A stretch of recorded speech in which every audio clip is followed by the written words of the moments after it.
আছিস তোরা? আরে হাই, কেমন আছিস ভাই? কেমন? হাই স্বপ্না, তুই তো একদমই বদলাসনি। সবকিছু একই আছে, কিচ্ছু বদলায়নি, শুধু আমি আমার ওয়েট লস করেছি। দেখ না, একদম শুকিয়ে কাটি হয়ে গেছে বেচারা। দীপু, তুই একদম চেঞ্জ হবি না, তোকে এরকমই কিউট দেখতে লাগে। আরে আমার কিউটি পাই।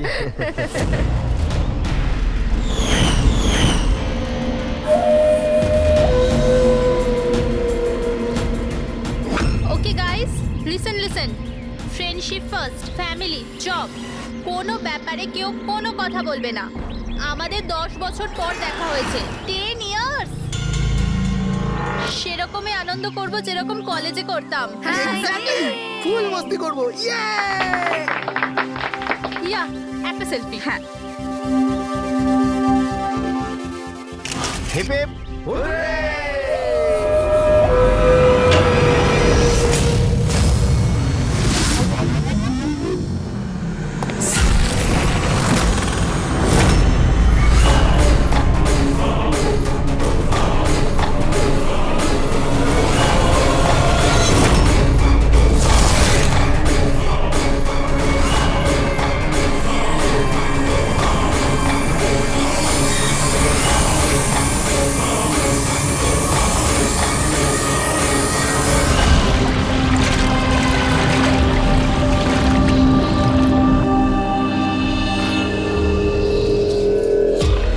ওদিকে দেখ।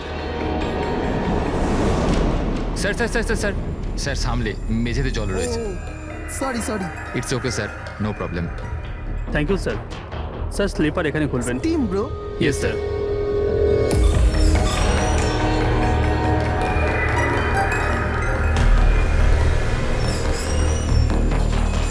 বান্টি, শিট, তোরা আছিস তো? আরে আমাকে না বলেই তোরা এখানে চলে এলি। আমার কোনো ভ্যালুই নেই, হ্যাঁ? আমি ইডিয়েটের মতো তোদের পেছন পেছন দৌড়াই। আরে কেউ আছিস তো? দীপু, চেঁচাস না ভাই। সত্যি ভাই, কত চিৎকার করিস, বস না এখানে চুপচাপ। আমি কাঁদি, আর তোরা? দেবু, আরে চিল কর না। না রে ঋত্বিক, এই বান্টি আর অঙ্কুর না সবসময় এরকমই করে। পুলিং, কলেজেও লেগ পুল করতো, আর এখানে শো করছে। জাস্ট সেট আপ দীপু, আমরা স্টিম রুমে রিল্যাক্স করতে এসেছি, ডিস্টার্ব করিস না ভাই। আচ্ছা, ডিস্টার্ব আমি করছি। Shut up Debu.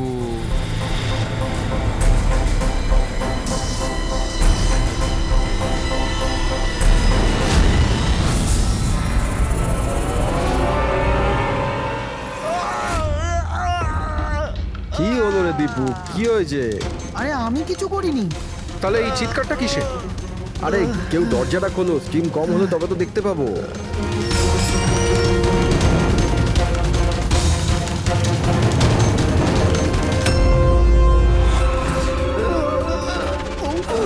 অঙ্কুর, অঙ্কুর, আরে গাইস শোনো, আরে গাইস শোনো। কি হয়েছে দীপু, কেন চিৎকার করছিস? ওই ওখানে, কি হয়েছে তোর? আরে অঙ্কুরের খুন হয়ে গেছে। হ্যাঁ? খুন? কি? এটা কি বলছিস তুই? তুই যদি মজা করিস ঠিক হবে না কিন্তু। আরে আমি মজা করছি না, কেউ অঙ্কুরকে ছুরি মেরে খুন করে দিয়েছে, স্টিম রুমে পড়ে আছে। মঞ্জু,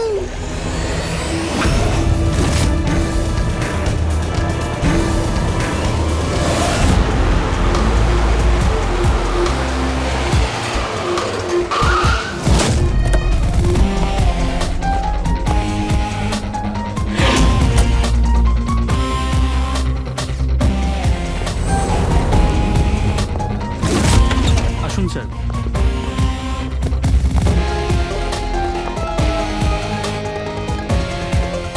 কোথায় বডি? স্যার লাশ ভেতরে আছে। আপনারা কোনো জিনিসে হাত দেননি তো? না স্যার, লাশ দেখে আমরা স্টিম রুম বন্ধ করে দিয়েছি, তখন থেকে আমরা বাইরেই দাঁড়িয়ে আছি।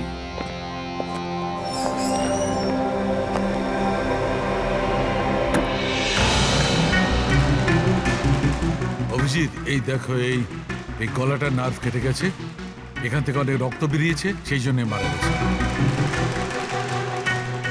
স্যার এরা বলছে যে ছুরি মারা হয়েছে, কিন্তু আঘাত তো দেখতে পাচ্ছি না।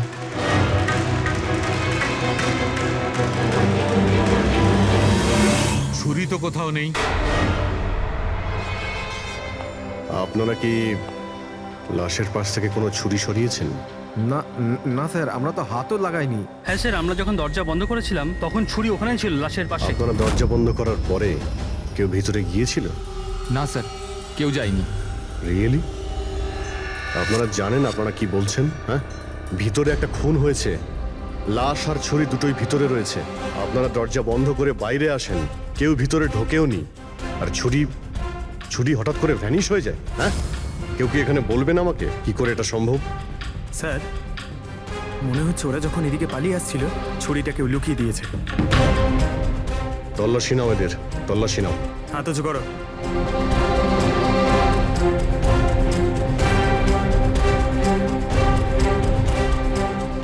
স্যার, এদের কাছে তো কোনো ছুরি নেই। এবার এদের কাছে একবার। স্যার আমাদের অবস্থা তো দেখুন, কোথায় লুকাবো ছুরি? অদ্ভুত ব্যাপার, এদের কাছে যখন ছুরি নেই তাহলে গেল কোথায়?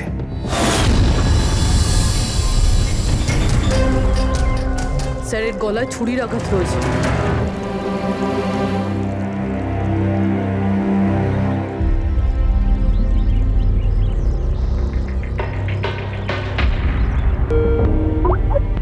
এক মিনিট। হ্যাঁ দয়া, ওখানে অঙ্কুরের মৃত্যু কি করে হয়েছে, কিভাবে? খুনি ওর গলায় ছুরি মেরেছে। এখানে মঞ্জুর খুনও ঠিক ওইভাবেই হয়েছে। দয়া, যে ছুরি দিয়ে খুন করা হয়েছে সেই ছুরিটা আছে ওখানে? হ্যাঁ আছে। এই যে, কেন কি হয়েছে? ভাই, এখানে ছুরি পাওয়া যাচ্ছে না। কি, ছুরি উধাও হয়ে গেছে? আচ্ছা, একই রিসর্টে একই সাথে দুটো আলাদা আলাদা জায়গায় দুজন বন্ধুর খুন, তাও আবার ঠিক একইভাবে। ঠিক আছে, আমি তোমাকে পরে কল করছি। পুরবি, এই ছুরিটাকেও ফরেন্সিকে পাঠিয়ে দাও।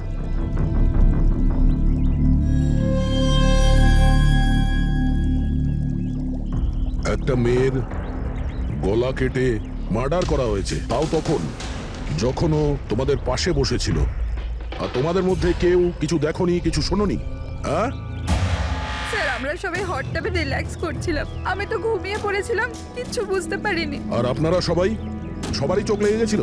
হ্যাঁ, আর মঞ্জু মরার সময় ও নিশ্চয়ই বাঁচার চেষ্টা করেছিল, হাত পা নিশ্চয়ই ছুঁড়েছিল, তখনও কেউ কিছু দেখোনি?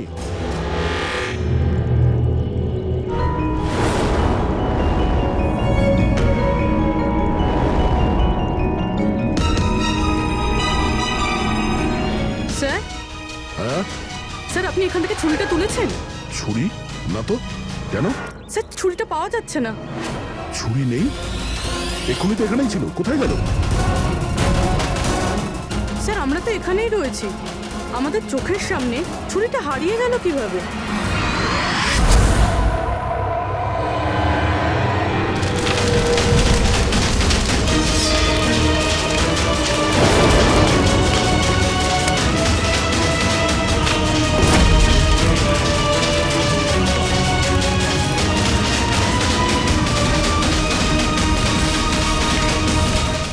ঋত্বিক, এবার তোর পালা।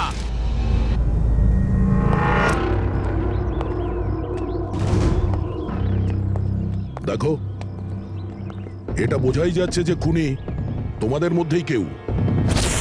এখন সত্যি কথা বলে দাও, কি অঙ্কুর আর মঞ্জুকে কে প্রাণে মারতে চেয়েছিল? আপনাদের এটা মনে হচ্ছে যে আমরা ওদের মেরেছি? স্যার, ওরা তো আমাদের বন্ধু ছিল, আমরা ওদের কেন মারবো? এই কুম্ভীরাস্ত্র আমাকে দেখিও না, বুঝেছো? যখন ওদের দুজনের খুন হয়েছিল তখন তোমরাই ছিলে ওদের পাশে, তোমরাই। এখন এই নাটক বন্ধ করো আর সত্যি কথা বলো, তোমাদের মধ্যে কে ওদের এত ঘৃণা করতো যে ওদেরকে খুন করতে হয়েছে? তোমরা সবাই কলেজে একসাথে পড়তে না? কলেজে হতে পারে তখন কিছু হয়েছিল কারোর সাথে, যে এতই ঘৃণা ছিল যে 10 বছর বাদেও ওই ঘৃণাটা যায়নি, আর সুযোগ বুঝেই ওদের দুজনকে মেরে দিয়েছো। তুমি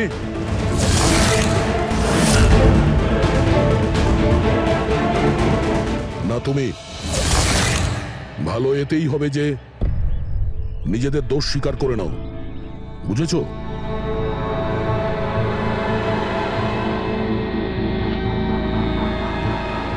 কি হলো? হ্যাঁ কিছু তুমি করিনি। করেছো? আমি কিছু তুমি করিনি। মেরেছো ওদের? স্বপ্ন অঙ্কুরকে মারতে স্যার চেয়েছিল। ও মিথ্যে কথা বলছে। আজ আমি আমার নিজের চোখে দেখেছি। যেটা তুমি করছো না একদম ঠিক করছো না। আমি তোমায় ছাড়বো না। কি করবে তুমি? হ্যাঁ, তুমি শুধু চেঁচামেচি ছাড়া আর কিচ্ছু করতে পারবে না। তোমার চাবি আমার হাতে আছে। আমার হাতের কাঠপুতুল তুমি। আমি যেরকম চাইবো তুমি সেরকমই করবে, এটা তুমিও জানো। তাই let me go. I hate you, Bye. I hate you Ankur, I hate you. আমি তোমাকে ছাড়বো না। আমি তোমায় মেরে ফেলবো, প্রাণে মেরে ফেলবো। স্বপ্না কি বলছো? না স্যার, এটা সত্যি যে স্বপ্না অঙ্কুরকে ঘৃণা করতো, খুব ঘৃণা। কিন্তু স্যার ওই অঙ্কুর চুপ। কিন্তু কি? স্বপ্না আর অঙ্কুর হাজবেন্ড ওয়াইফ ছিল, কিন্তু অঙ্কুর স্বপ্নাকে ছেড়ে দিয়েছিল। ওদের ডিভোর্স হওয়ার কথা ছিল। তা সেই কারণে তুমি অঙ্কুরকে এত ঘৃণা করতে? হ্যাঁ স্যার সেটা কোনো কারণ নয়। আমাদের ডিভোর্স তো এমনিতেও হয়ে যেত। ওই লোকটা আমার বাচ্চাদের আমার থেকে ছিনিয়ে নিতে চেয়েছিল। কোর্টে আমার উপর মিথ্যে মিথ্যে অভিযোগ দিয়ে আমার বাচ্চাদের আমার থেকে কেড়ে নিতে চেয়েছিল। হ্যাঁ আমি ওকে ঘৃণা করতাম, আমি ওকে খুবই ঘৃণা করতাম স্যার। কিন্তু আমি ওকে মারতে পারি না। আর স্যার যখন ওর মার্ডার হয়েছে আমরা সবাই হট টাবে ছিলাম। আর ঋত্বিক তুমি তো ওখানেই ছিলে স্টিম রুমে। দয়া যখন জিজ্ঞাসা করছিল যে কে যে মঞ্জু আর অঙ্কুরকে ঘৃণা করে, তখন তোমার মুখ ফ্যাকাশে কেন হয়ে গিয়েছিল? কি ব্যাপার? তোমার আর মঞ্জুর মধ্যে কিছু ছিল? কোনো প্রবলেম ছিল? তুমি কি ওকে পছন্দ করতে না? স্যার আপনি কি বলছেন? আমি কিছু বুঝতে পারছি না। আরে কেউ ওকে বোঝা, আমি এক প্রশ্ন বারবার জিজ্ঞাসা করি না। এর কথা জবাব দাও। এ দ্বিতীয়বার কিন্তু মুখ দিয়ে জিজ্ঞাসা করবে না, হাত পা দিয়ে জিজ্ঞাসা করবে। মুখ খোল। ঠিক আছে স্যার, আমি বলছি। দেখুন স্যার, আমি মানছি যে আমি মঞ্জুকে ঘৃণা করতাম। একে তো বন্ধুত্বের খাতির ওকে সাহায্য করেছি, ওকে আমার কোম্পানিতে চাকরিও দিয়েছি। আর ও কি করেছে? আমার বসের প্রিয়পাত্র হয়ে আমারই চাকরি খেতে চলেছিল। রাগ হতো আমার ওর ওপর, আরও সেটারই যোগ্য ছিল। কিন্তু স্যার সে যাই হোক না কেন স্যার, আমি ওকে মারার কথা ভাবতে পারি না স্যার। ইনফ্যাক্ট আমি তো ওখানে ছিলামই না, ওর কাছে। আরে হ্যাঁ, ও তো ওখানে ছিলই না। ও তো স্টিম রুমে ছিল যেখানে অঙ্কুর খুন হয়েছে। কারেক্ট। ভালো প্ল্যান করেছিলে তোমরা দুজনে মিলে, ভালো প্ল্যান করেছিলে। কি অদ্ভুত ব্যাপার, একজন এই স্বপ্না দেবী যে অঙ্কুরের থেকে মুক্তি চেয়েছিল, আর ঋত্বিকের মঞ্জুর থেকে। আর এরা দুজনেই দুজনের কাজ করে দিয়েছে, ওই দুজনকে খুন করে দিয়েছে, রাইট? এই আইডিয়া কোন ফিল্ম থেকে নিয়েছো তোমরা? এরকম কিচ্ছু নয় স্যার। না আমরা কোনো প্ল্যান করেছি, না আমরা কাউকে খুন করেছি। Believe me sir. কে খুন করেছে আর কে করেনি সে সবই জানা যাবে। শুধু একবার ওই ছুরিটা যদি পেয়ে যায়।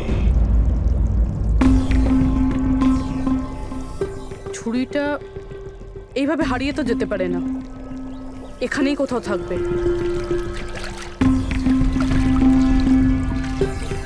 পুরবি, ছুরিটা পেলে? না স্যার, খুঁজছি আমি। ঠিক আছে, খোঁজো, আমরা আশেপাশে দেখছি।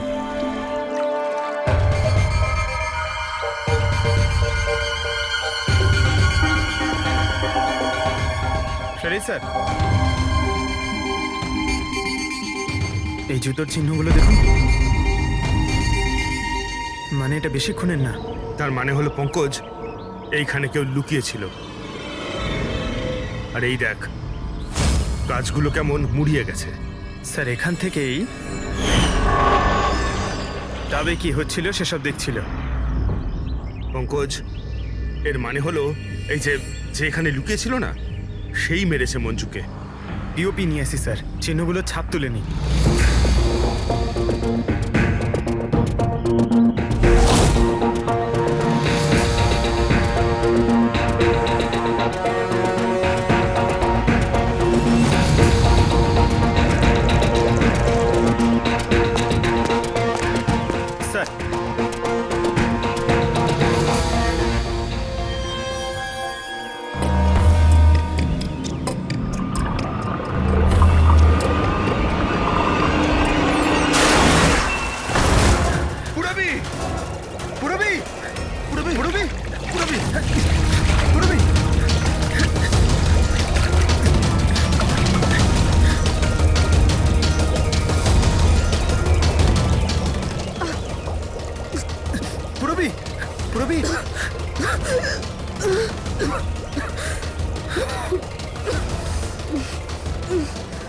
তুমি ঠিক আছো? কিন্তু এসব হলো কি করে? তুমি অজ্ঞান হয়ে গেলে কি করে? জানি না স্যার। সব রেডি আছে? হ্যাঁ স্যার। আর পুরবি, ও কেমন আছে? স্যার ঠিক আছে, ওই ডক্টর সালুংকে ওকে চেক করছে। ঠিক আছে, সবাইকে ডাকো, দেখি এই আংটি আর জুতোর চিহ্ন কার সঙ্গে ম্যাচ করে। আসুন আসুন, এইদিকে এইদিকে আসুন।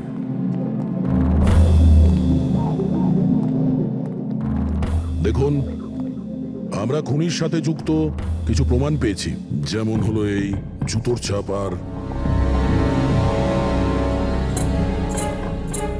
এক মিনিট, আপনাদের মধ্যে কেউ একজন এখানে আসেনি। কে আসেনি? ঋত্বিক। ঋত্বিককে দেখা যাচ্ছে না, কোথায় ও? স্যার ওর খিদে পেয়েছিল তো ও কিচেনের দিকে কিছু খেতে গেছে। খিদে পেয়েছে? দাদা তুমি শুরু করো, আমি দেখে আসি ও কিচেনে কি খাচ্ছে। ঠিক আছে ফ্রেডি, এদের সবাইকে আংটি পরিয়ে চেক করো। আর পঙ্কজ, জুতোর ছাপটা চেক করো। আপনি আসুন।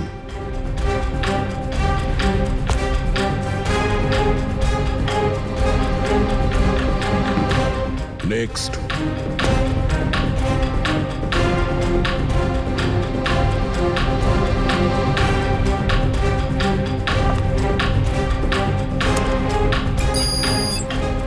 Sir match. ফ্রেডি, আংটিটা চেষ্টা করো।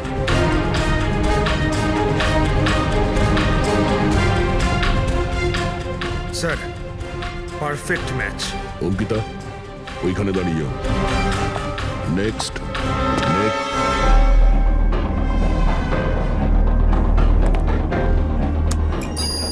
Match sir.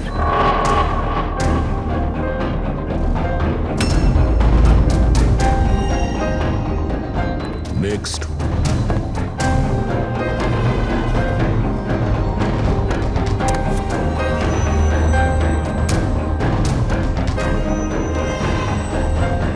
না স্যার।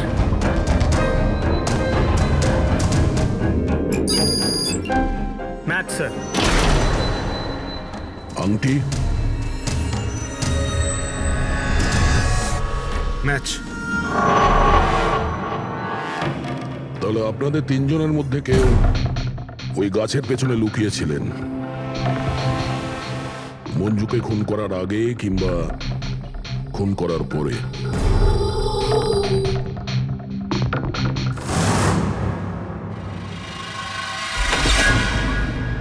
আরে ঋত্বিককে দেখেছো? না, কিন্তু ওদিকে কেউ আছে।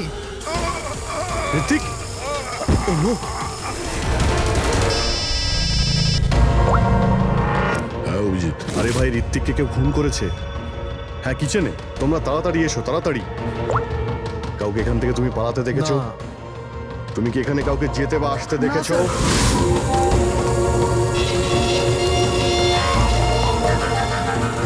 হ্যাঁ এইদিকে, এদিকে আসুন। ও মাই গড।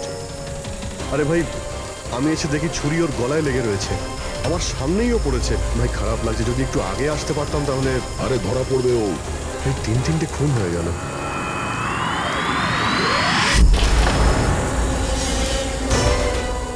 আরে ভাই, এটা কি ধরনের মজা? ক্রাইম সিনে তোমরা সিআইডি অফিসার হওয়া সত্ত্বেও গাফিলতি করছো। কি বলছেন কি আপনি? এটা মজা করার সময় নয়, এখানে খুন হয়েছে। হ্যাঁ আমি জানি এখানে খুন হয়েছে, আর আমি এখানে কি মজা করছি স্যার? তবে কে করছে মজা ভাই? কি হচ্ছে ডক্টর সালুকে? দয়া, যদি অভিজিৎ না করে থাকে তুমি করেছো। তোমার জানা উচিত প্রমাণকে অবহেলা করা উচিত নয়। ডক্টর সালুকে রিল্যাক্স। আগে এটা বলুন যে কি ব্যাপার। আরে ভাই, ছুরিটা ছিল, যেটা দিয়ে খুন করা হয়েছে সেটা কোথায়? আরে ছুরি এখানে সিঙ্কের মধ্যেই রয়েছে। সিঙ্কে কোনো ছুরি নেই। তুমি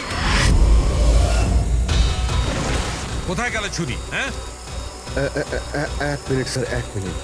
এবার আমি কিছু বুঝতে পারছি। এই ছুরিগুলো হঠাৎ করে উধাও হয়ে যাওয়া, এটা খুনির একটা দারুণ প্ল্যান। এখানে 3টে খুন হয়েছে, 3টে খুনেই প্রত্যেকবার ক্রাইম সিন থেকে ছুরি এইভাবে উধাও হয়ে গেছে। প্রথমে স্টিম রুমে, যেটা বাইরে থেকে বন্ধ ছিল, তারপর জাকুজিতে, আমাদের চোখের সামনে। এসব কি হচ্ছে কি এখানে? ছুরিতে তো আমি হাতই দিইনি। এটা কি হতে পারে? আমাদের চোখের সামনে এখানে চুরি ছিল, কিন্তু এখন নেই। আরে ভাই, এখন তো মনে হচ্ছে সব ছলনা হচ্ছে। হতে পারে আমাদের মাথা খারাপ হয়ে গেছে, না হলে অথবা আমাদের মাথা খারাপ করার চেষ্টা করা হচ্ছে।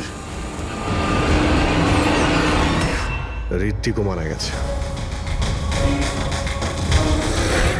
আর এবারেও মার্ডার ওয়েপন মানে ছুরি নিজে থেকেই উধাও হয়ে গেছে।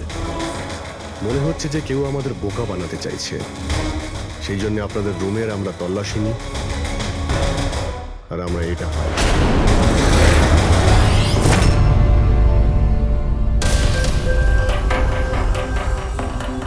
কি বান্টি? না না না না স্যার, আমি আমি আমি কিছুই করিনি। আমি কাউকে হিপনোটাইজ করিনি স্যার। স্যার আমি সত্যি বলছি স্যার, আমি কিছু রিল্যাক্স করিনি। বান্টি, রিল্যাক্স। আমরা জানি যে তুমি কাউকে হিপনোটাইজ করোনি, কারণ যখন কিচেন সিঙ্ক থেকে ওই ছুরিটা উধাও হয়ে গেল তখন আমরা পুরো সজ্ঞানে ছিলাম।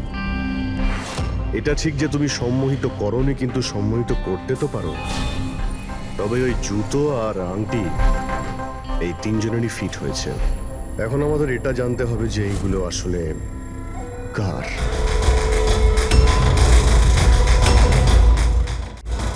বান্টি, তুমি সম্মোহন বিদ্যা জানো। আমরা চাই যে তুমি এই তিনজনকে সম্মোহিত করে এটা জানো যে যখন মঞ্জু খুন হয়েছিল তখন গাছের পেছনে এই তিনজনের মধ্যে কে ছিল।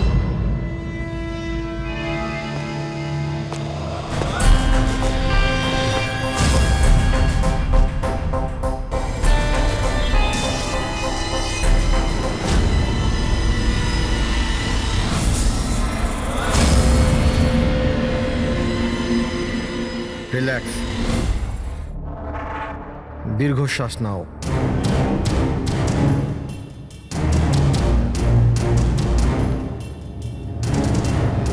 আমার দিকে তাকাও, আমার আওয়াজ শোনো, আর তোমাদের পুরো মন আমার আওয়াজের উপর নিবিষ্ট করো। গুড,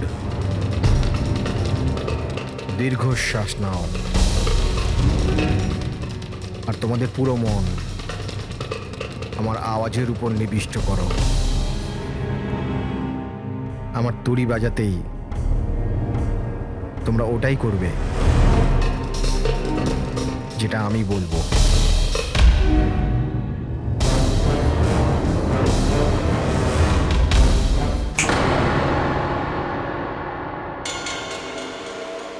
এই সফিনা আর অঙ্কিতা, এরা দুজনে তো সম্মোহিত হয়ে গেছে, কিন্তু সম্মোহনের প্রভাব তো এই পিঙ্কির উপর পড়েনি। কারণ এই সম্মোহন টম্মোহন কিচ্ছু হয় না, আর যদি হয়েও থাকে তো এ কিছু জানে না। এটা একজন ফ্রড। যদিও কিছু না পারে আর এরকম কিছু না হয়, তাহলে ওরা দুজন কি করে সম্মোহিত হলো? আর এই কারণেই যে এরা দুজনে কিছুই করেনি, আর সম্মোহনের জন্য তৈরি ছিল, আর ওদের মন বান্টির আওয়াজে কেন্দ্রিত ছিল। কিন্তু তুমি এটা করনি, তোমার ভয় ছিল যে আসল সত্যিটা না বেরিয়ে যায়, তাই তো? কি লুকোচ্ছ পিঙ্কি তুমি? হ্যাঁ বান্টি, এদের সম্মোহন থেকে বাইরে নিয়ে এসো।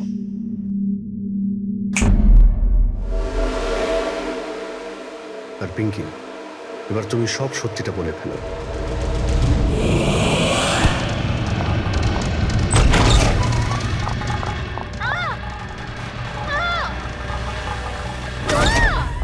চল,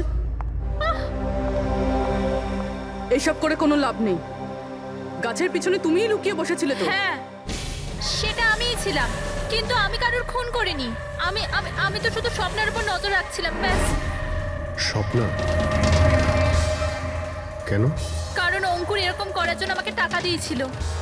অঙ্কুর চেয়েছিল যে আমি স্বপ্নার এমন কিছু ছবি বার করি যাতে কোর্টে এটা প্রমাণ হতে পারে যে স্বপ্নার অন্য ছেলেদের সাথে অ্যাফেয়ার আছে। কিন্তু আমি এরকম কিচ্ছু করতে পারিনি। জানি না কেন ওখানে আমার খুব মাথা ঘুরছিল। যেমনটা আমার হয়েছিল। আর আমি ওই ট্যাপটায় পড়ে যাই। আর এর কারণটা কি ছিল?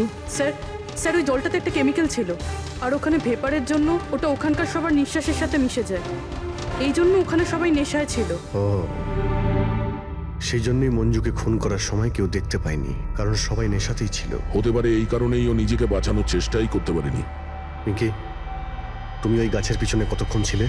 যখন সবাই হট টাবে চলে এসেছিল তখন থেকে আধ ঘন্টা আমি ওখানেই ছিলাম।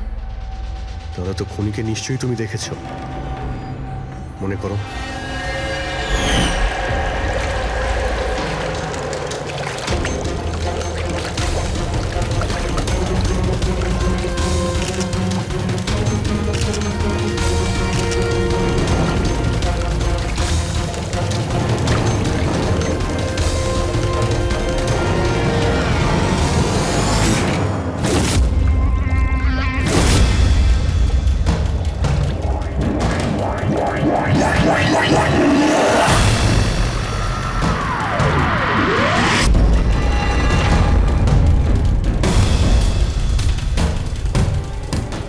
কালো জুতো, কালো প্যান্ট, হতে পারে রিসর্টেরই কোনো স্টাফ, কোনো ওয়েটার। আর আমরা খেয়ালই করিনি এরা ছাড়াও অন্য কেউ খুন করতে পারে। চলো, দেরি করে হলো, এই কেসের কিছু প্রমাণ তো পাওয়া গেল, কিন্তু এই মার্ডার ওয়েপন নিজে থেকেই উধাও হয়ে যাচ্ছে, এর রহস্যটা কি?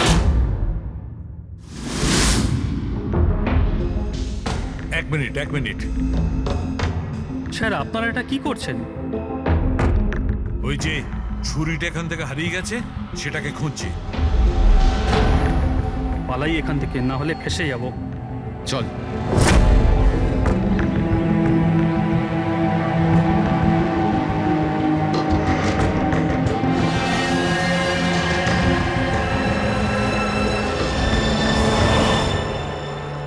পিঙ্কির কথা অনুযায়ী খুনি এইখানে দাঁড়িয়ে ছিল।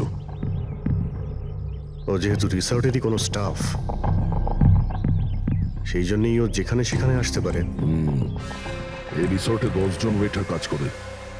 ফ্রেডি সবার ডিটেলস নিয়ে আসছে। স্যার, যখন জানতে পারলাম যে খুনি এই রিসর্টেরই কোনো একজন স্টাফ, তখন আমি ভাবলাম যে খুনের কারণ তো 10 বছরের পুরনো কোনো শত্রুতা হতে পারে না। কোনো তো কারণ আছে যে 12 জন লোকের মধ্যে এই 3 জনেরই খুন হয়েছে। কলেজ ছাড়া এমন কোনো তো সূত্র আছে যেটা এদেরকে বেঁধে রেখেছে। আচ্ছা, তাহলে পাওয়া গেল ওই কারণ? হ্যাঁ স্যার। স্যার, আপনার মনে আছে ঋত্বিক এটা বলেছিল যে ওর কোম্পানিতে মঞ্জুকে চাকরি পাইয়ে দিয়েছিল? আগে তো বন্ধুত্বের খাতির ওকে সাহায্য করেছি, ওকে আমার কোম্পানিতে চাকরিও দিয়েছি। আর ও কি করছে? আর ওরই চাকরি খেতে চেয়েছিল। হ্যাঁ স্যার। আর যখন আমি অঙ্কুরের ঠিকুচি বার করলাম, তখন আমি জানতে পারলাম যে ও ঋত্বিক আর মঞ্জুর সাথেই কাজ করতো।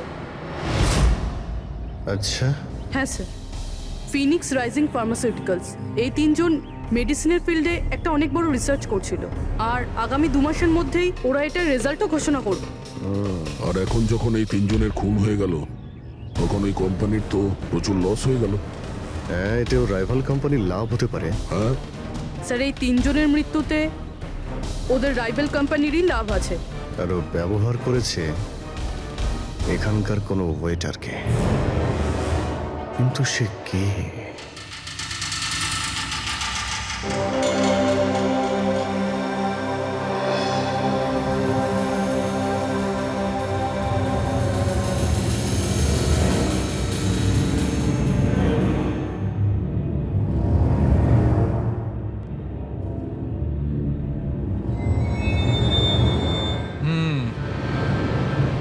এই তিনটেতেই কিচ্ছু পাওয়া গেল না।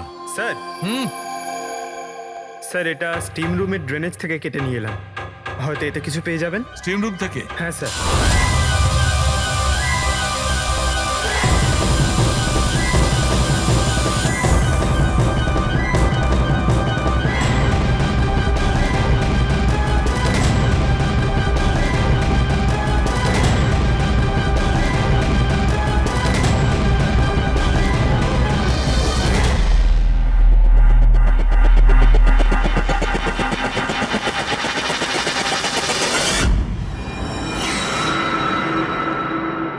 পঙ্কজ, এই দেখো কি পাওয়া গেছে।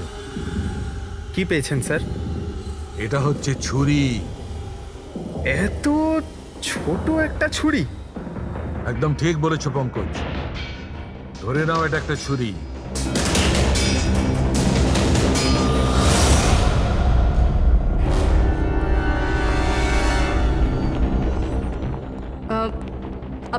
আপনারা প্লিজ বসে পড়ুন।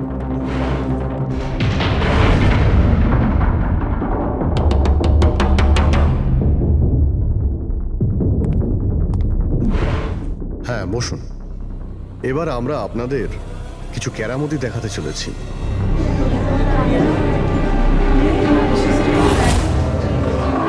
এই ছুরিটা দেখতে পাচ্ছেন? এই ছুরিটা একদম সেরকমই দেখতে যেটা খুনি খুন করার সময় ব্যবহার করেছে। আর এখন আমি এটা দিয়ে নিশানা লাগাবো। কি বলো দয়া, আমার নিশানায় ভরসা আছে? আমার একদম ভরসা নেই। দেখে নিও, একটা ছুরিও টার্গেটে লাগবে না। আরে স্যার, আপনি সরে যান। যদি আপনার লেগে যায় তাহলে? আরে টার্গেট কি আর আমাকে করবে নাকি? তার জন্য এ আছে না, এখানে মারবে।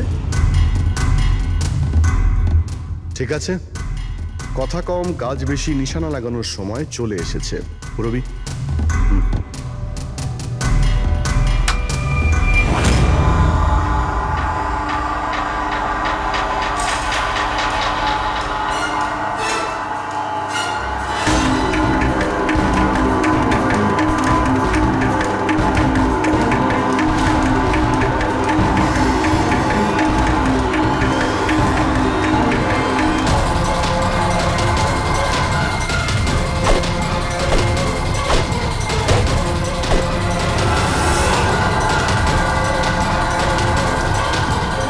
এবার আমার পালা।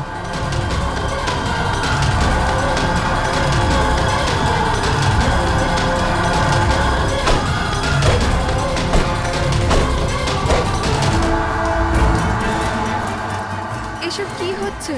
এটা তো কোনো জাদু। আরে জাদু টাদু কিছুই নয়, হাতের খেলা। বসে পড়। না এটা জাদু আর না হাতের কোনো সাফাই, এটা সায়েন্স, বিজ্ঞান। এখানে 3টে খুন হওয়ার পরে 3টে ছুরির উদাও হওয়ার পিছনেও এই বিজ্ঞানেরই হাত রয়েছে। আর এই 3টে কেসেই যেখানে খুন হয়েছে ওখানে জল পাওয়া গেছে, আর সেটাও যেটা তাপমাত্রা নর্মালের থেকে অনেকটাই বেশি ছিল। যেরকম স্টিম রুমে ভাপ, হট টাবে গরম জল, আর কিচেনেও সিঙ্কের কল থেকে বের হওয়া গরম জল। এই গরম জলের সাথে ছুরি উধাও হয়ে যাওয়ার সম্পর্ক কি? খুব গভীর সম্পর্ক। এই ছুরি লোহা কিংবা স্টিল দিয়ে হয়নি, বরঞ্চ এমন একটা ধাতু দিয়ে বানানো হয়েছে যে গরম হাওয়া কিংবা গরম জলে গেলেই গলে যায়। গেলিয়াম। দেখবে কি করে? হ্যাঁ,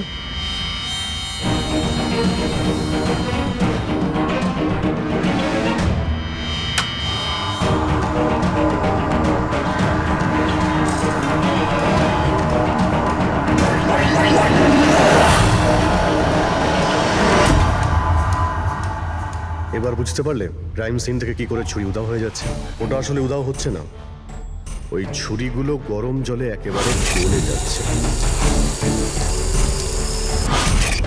খুনি বুঝে শুনে খুন করার জায়গা আর হাতিয়ার এমন ভাবে বেঁচেছে যাতে কোনো প্রমাণই না পাওয়া যায়। কিন্তু সেই অপরাধীটা কে? আসলে সেটাই আফসোস যে এখনো খুনিকে আমরা ধরতে পারিনি। তাড়াতাড়ি ধরা পড়ে যাবে। আপাতত আপনারা সবাই আপনাদের রুমে গিয়ে বিশ্রাম নিন।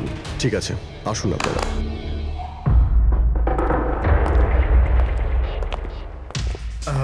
স্যার, এদেরকে যেতে কেন দিলেন? কারণ খুনির ব্যাপারে জানার জন্য আমাদের 15 মিনিট চাই। স্যার, 15 মিনিটেই খুনিকে ধরা যাবে? 15 মিনিটের মধ্যে খুনিকে সে ব্যাপারে জানা যাবে। কিন্তু কিভাবে? দেখো ফ্রেডি, ডক্টর সালুকে যখন আমাদের এই গ্যালিয়ামের ব্যাপারে বললেন তখন আমরা বুঝলাম যে খুনি খুবই চালাক। এত সহজে ওকে ধরা যাবে না, আর তাও কোনো প্রমাণ আর কোনো সূত্র ছাড়া তো নয়।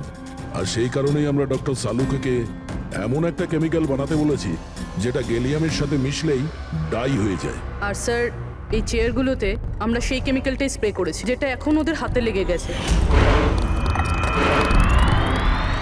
আর যে ওই ধাতুটা ধরেছিল তার হাতে কেমিক্যালটা নীল রঙে বদলে যাবে।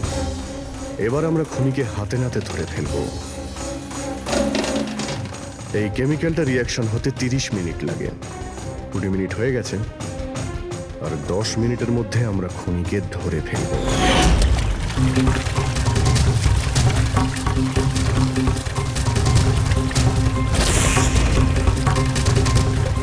কি হলো, কিছু সাহায্য করবো নাকি? এটা এইভাবে উঠবে না, এটা তুলতে কেমিক্যাল লাগবে। কেমিক্যাল দিলেই উঠে যাবে, কেমিক্যাল আমাদের কাছে আছে। আমার পিছু নেবেন না, মেরে দেবো আমি।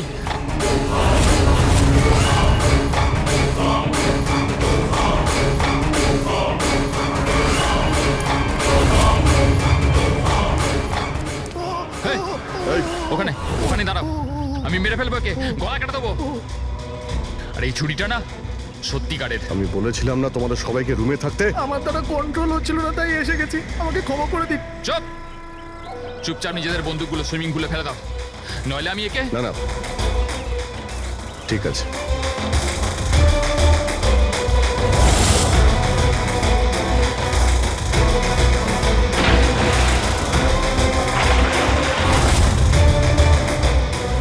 বুদ্ধি তো তোমরা খুব ভালোই ব্যবহার করেছো, কিন্তু ধরতে পারবে না আমায়। আমাকে চুপচাপ এখান থেকে বেরোতে দাও, না হলে এখান থেকে তুমি কোথাও যেতে পারবে না। এই, একদম বোকামি করো না, ছেড়ে দাও ওকে। আমি জানতাম যে তোমরা সত্যি জেনে যাবে আর আমাকে ধরে নেবে, সেই জন্য আমি সব ব্যবস্থা আগে থেকে করে রেখেছি। বাইরে পার্কিং লটে আমার একটা বাইক দাঁড়িয়ে আছে। আরে শোনো, তোমার প্ল্যানিং যে খুব ভালো সেটা আমরা জানি। কাছে আসবে না আমার। আচ্ছা, এদের তুমি কেন খুন করছো? হ্যাঁ, মেরে দেবো আমি একে। আরে এদের খুন কেন করছো? আমার এদের সাথে কোনো শত্রুতা নেই, শত্রুতা ছিল এদের বসের সাথে। আমি ওই একই কোম্পানিতে কাজ করছিলাম যেখানে ওরা তিনজনও কাজ করতো, আর ওই যে প্রজেক্টের জন্য ওরা তিনজন ক্রেডিট পাচ্ছিল, ওটা আমার করা প্রজেক্ট ছিল। আমি অনেক কষ্ট করেছিলাম ওই প্রজেক্টের জন্য। ওই লোকটা আমার জীবনটা শেষ করে দিল, আমাকে চাকরি থেকে বের করে দিল। তখনই আমি এটা ভাবলাম যে আমি ওর জীবন শেষ করে দেবো। আর এই প্রজেক্ট রিপোর্ট অ্যানাউন্সের ঠিক আগেই আমি ওই তিনজনকে মেরে ফেললাম। কিন্তু এসব তুমি কি করে করলে? মানে আমি বলতে চাইছি, এতগুলো লোককে একসঙ্গে রিসর্টে ডাকলে, আর তাও। আমি তো জানতাম ওরা তিনজন কলেজের বন্ধু। তারপর আমি এই রিসর্টের মধ্যে চাকরি নিলাম, আর তারপর আমি পিঙ্কিকে একটা দারুণ অফার দিলাম, এইখানে এই রিসর্টে পার্টি করার। তার মানে তুমি এই রিসর্টে যখন কাজ করতে, তখন তো তুমি যে কোনো জায়গাতেই যাতায়াত করতে পারতে। খুন করে বেঁচেও যাচ্ছিলে, আর কেউ কিছু জানতেও পারছিল না, তাই না?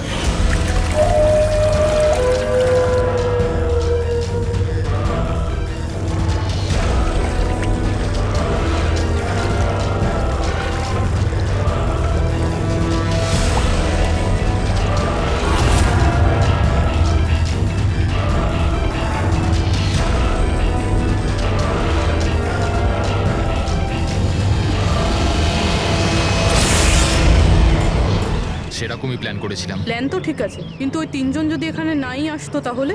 ভাগ্য আমার সাথে ছিল যে তিনজনই একসাথে এসেছিল, না হলে যে আসতো সেই মরতো। চললাম আমি। হাট।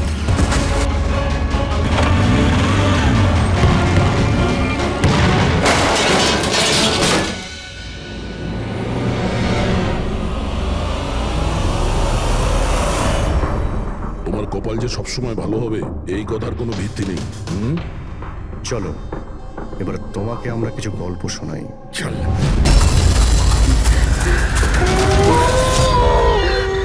কোথায় যাব? জঙ্গলে। এসে গেছি, আমি বাড়ি যাব।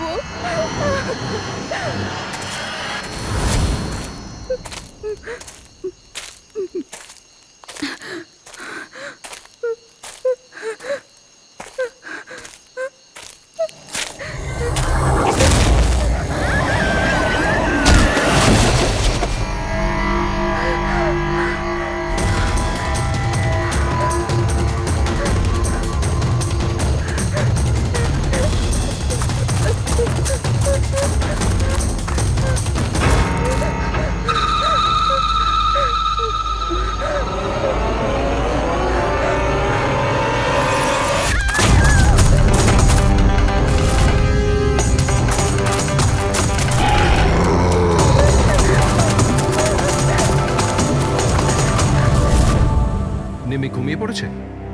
হ্যাঁ, শুয়ে পড়েছে। আরে হিরাল, তোমায় খুব ডিস্টার্ব লাগছে। কি বলবো, 24 ঘন্টা হয়ে গেল আয়শা গেছে, না তোর ফোন লাগছে না ফোন করেছে। আমার না খুব টেনশন হচ্ছে, জানি না কোনো বিপদে না পড়ে যায় ও। দেখো হিরাল, এখনো বড় হয়ে গেছে। আমার মনে হয় তুমি ওর মায়ের মতো রিয়াক্ট করছো। নিজের প্রবলেম নিজে সলভ করতে পারবে ও, ছোট বাচ্চা নয় ও। রোহন, এরকম কিভাবে বলতে পারো? ছোট বোনও আমার। আমি ওর জন্য টেনশন করব না তো আর কে করবে? আর ওর আমাকে ছাড়া আর কে আছে এই দুনিয়াতে?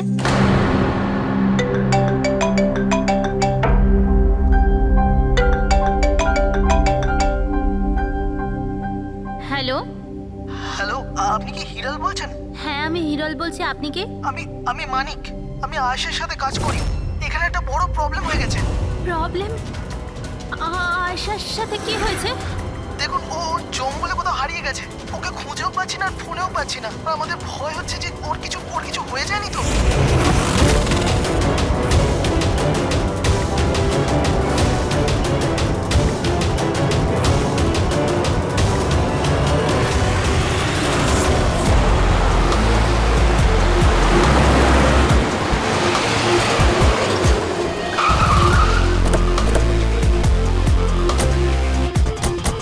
স্যার, ফরেস্ট ডিপার্টমেন্টের লোক ভেতরে আমাদের জন্য ওয়েট করছে, আর আয়েশার ক্রু মেম্বাররাও অন দ্য ওয়ে।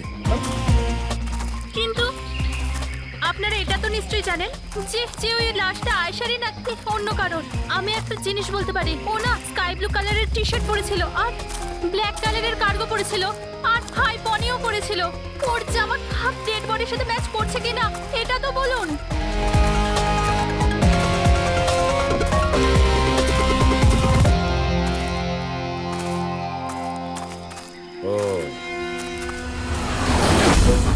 আপনি সেই অফিসার? Yes sir.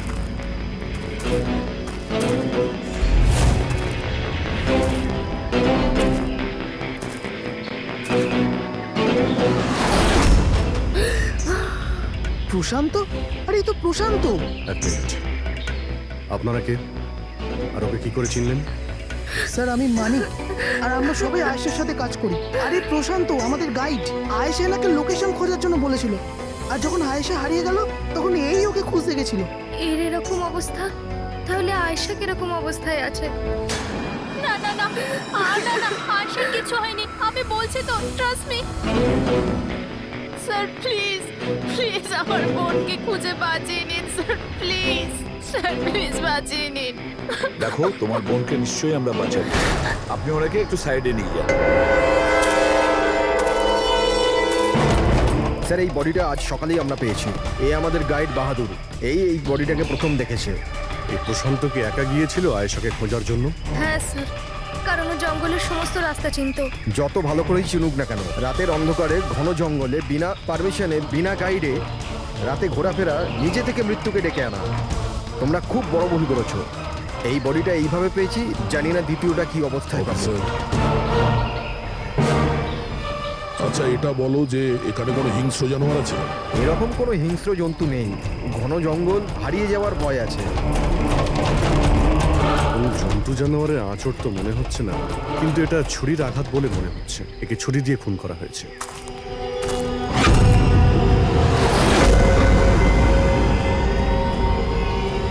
স্যার? হ্যাঁ পূরবী? স্যার এই ক্যামেরাটা পেয়েছি এখানে। এটা তো আয়েশার ক্যামেরা। হ্যাঁ স্যার, এটা আয়েশা 3 দিন আগে কিনেছিল। এটা চালিয়ে একবার দেখো তো। স্যার এটা অনই হচ্ছে না। কেন? এটার ব্যাটারি ডাউন স্যার, আর আমাদের কাছে ডিভাইসও নেই এটা চিপ ইনসার্ট করার জন্য। ও মাই গড। আপনারা এইসব শেষ করুন, এগুলো পরে করবেন। আগে আমার বোনকে খুঁজুন। আপনারা বুঝছেন না কেন হারিয়ে গেছে? আমরা খুঁজবো। অনেক বড় জঙ্গল ম্যাডাম, কমসে কম 2 দিন লাগবে পুরো জঙ্গল খুঁজতে। হ্যাঁ স্যার, সূর্যাস্ত হওয়ার পর আমরা কিচ্ছু করতে পারবো না। আপনারা সার্চিং শুরু করে দিন, বাহাদুর আপনাদের নিয়ে যাবে।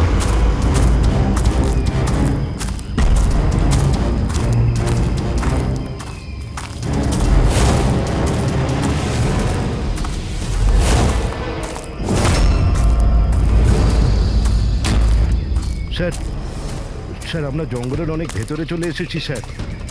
স্যার এখানে কেউ আসা যাওয়া করে না স্যার। স্যার এক কাজ করি, আমরা ফিরে যাই, না হলে অন্ধকার নেমে আসবে। এখন তো অনেক আলো আছে, অন্ধকার হয়েছে কোথায়? স্যার ফিরতেও তো অনেকটা সময় লাগবে না স্যার? তো ওই হিসাবেই বললাম।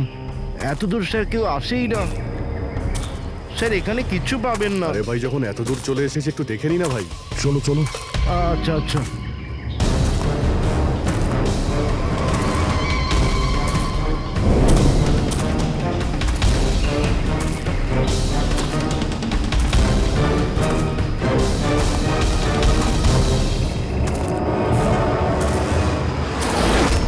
তোমরা এই জঙ্গলে ফিল্মের শুটিং করতে এসেছিলে আর শুধুমাত্র আয়েশাই নিখোঁজ হলো আর তোমরা ওকে খোঁজার চেষ্টাই করনি। স্যার আমরা খুব ভয় পেয়ে গিয়েছিলাম আর এখানে ওয়েব সিরিজ শুট করার আইডিয়া আয়েশারই ছিল স্যার। আমরা ওকে আনিনি, ও আমাদের এনেছিল লোকেশন দেখাতে। হ্যাঁ স্যার, এই প্রশান্ত গাইড আয়েশার পরিচিত ছিল আর এই কাছেই থাকতো আর জঙ্গলটাকে ভালো করে চিনতো।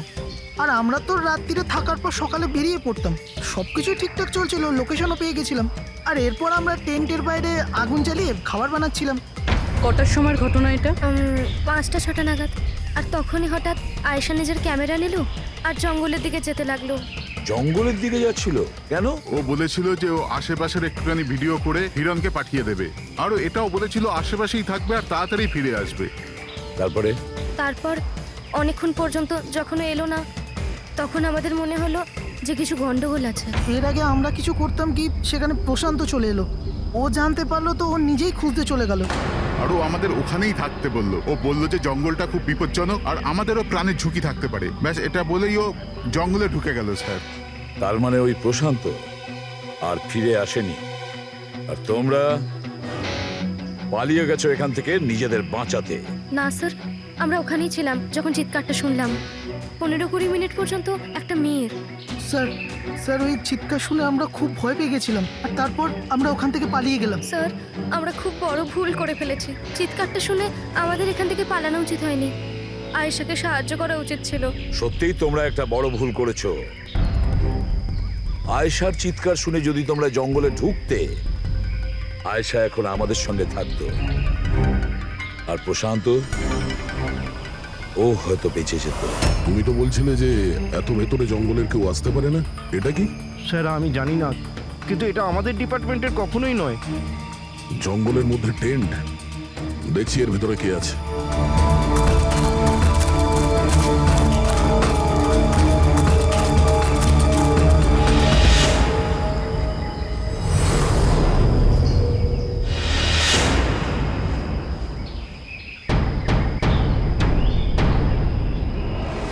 এই কাপড় তো দেখে মনে হচ্ছে কাটা হয়েছে।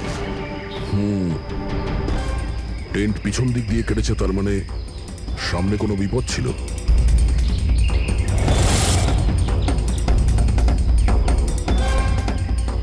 ছুরি, এটা দিয়েই কাটা হয়েছে। বাইরে গন্ডগোল হতেই পিছন থেকে কেটে পালিয়ে গিয়েছে।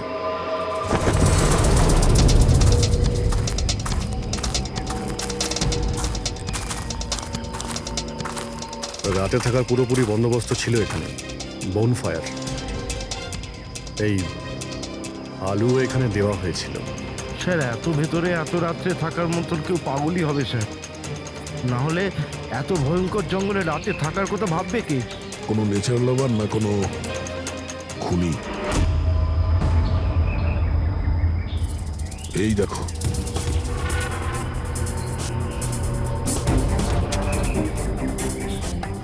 রক্ত। মনে হচ্ছে এখানেই পাথরের ওপর কেউ বসেছিল, হতে পারে আগুন পোয়াচ্ছিল আর কেউ ওর ওপর হামলা করেছে।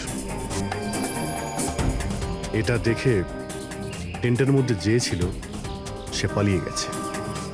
চলো আগে গিয়ে দেখি। স্যার স্যার সূর্য অস্ত যাচ্ছে স্যার, ফিরতেও 2 ঘন্টা কমসে কম লাগবে।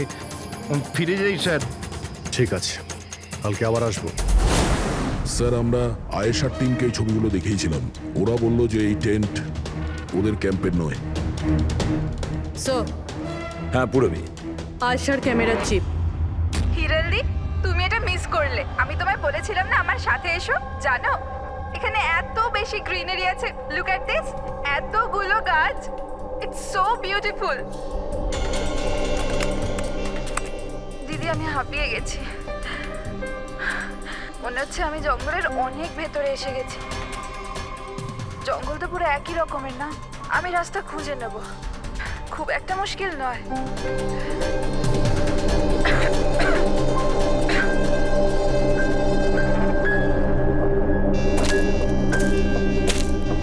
কেউ আছে নাকি ওখানে? কে ওখানে?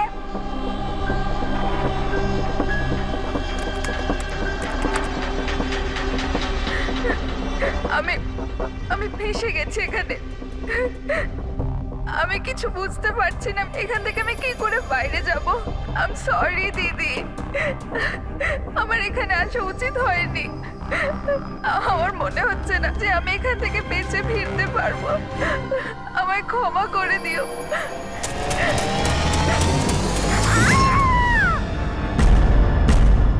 অভিজিৎ, যে কোনো পরিস্থিতিতে এই মেয়েটাকে ওই জঙ্গল থেকে উদ্ধার করতে হবে আমাদের। বস, হ্যাঁ শাহরুখে। বস, আয়েশা যে জিনিসগুলো রোজ ব্যবহার করত আমি সেই প্রত্যেকটা জিনিস থেকে ডিএনএ স্যাম্পল নিয়েছি, কিন্তু আশ্চর্যের ব্যাপার কোনো স্যাম্পলই আয়েশার ডিএনএ এর সঙ্গে ম্যাচ করছে না। কিন্তু হ্যাঁ, খুনির ব্যাপারে একটা খুব গুরুত্বপূর্ণ সূত্র পেয়েছি। সেটা কি স্যার? বস, এই ডিএনএ প্রোফাইলটা দেখো। এই দুটো ডিএনএ প্রোফাইলই দুটো আলাদা আলাদা লোকের, কিন্তু অদ্ভুত ব্যাপার হচ্ছে যে দুটো প্রোফাইলই আমি একই লোকের শরীর থেকে পেয়েছি, প্রশান্ত শরীর থেকে। প্রশান্তর শরীর থেকে? হ্যাঁ বস। সেটা কিভাবে? প্রশান্তর মৃত্যু অগণিত ছুরির আঘাতের জন্য হয়েছে, আর ওর শরীরে যে খাবার চিহ্নটা আছে সেটা আসল নয়, তৈরি করা হয়েছে নকল। আর সবচেয়ে আশ্চর্যের ব্যাপার হচ্ছে যে প্রশান্তের লাশের থেকে আমি ওর রক্ত ছাড়া আরো কারো রক্ত পেয়েছি। এখন এই রক্তটা কোনো পুরুষের না নারীর সেটা আমি বলতে পারবো না, কারণ ওই রক্তটা প্রশান্ত রক্তের সঙ্গে মিশে গেছে। কিন্তু একটা কথা ঠিক বস, এই রক্তটা তখনই বেরিয়েছে যখন প্রশান্ত রক্ত বেরিয়েছে। অভিজিৎ, দয়া, নিশ্চয়ই এটা খুনিরই রক্ত। খুনি প্রশান্তর ওপর হামলা করে, আর তখন নিজেকে বাঁচানোর জন্য প্রশান্ত ওর সঙ্গে মারামারি করে, আর খুনির রক্ত প্রশান্ত শরীরে লেগে যায়। তবে খুনিরও গুরুতর আঘাত লেগেছে, সামান্য আঘাতে এত রক্ত বেরোবে না তার। তার মানে খুনির শরীরে এখনো আঘাতের চিহ্ন থাকা উচিত। আরো একটা কথা বস, কি? টেন্টের পাশে যে পাথরের উপর রক্তের ছাপ ছিল সেই রক্তটা প্রশান্তরই। তার মানে পুরো ব্যাপারটাই ওই তাঁবুর আশেপাশে ঘটেছে।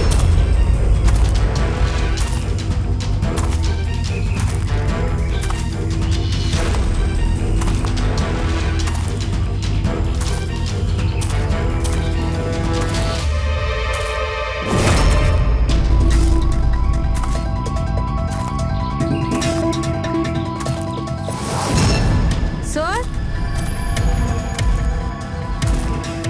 হ্যাঁ পুরবী? স্যার, এই জুতোটা পেয়েছি। তাহলে কি এই জুতোটা আয়েশার না? তো এগিয়ে গিয়ে দেখি।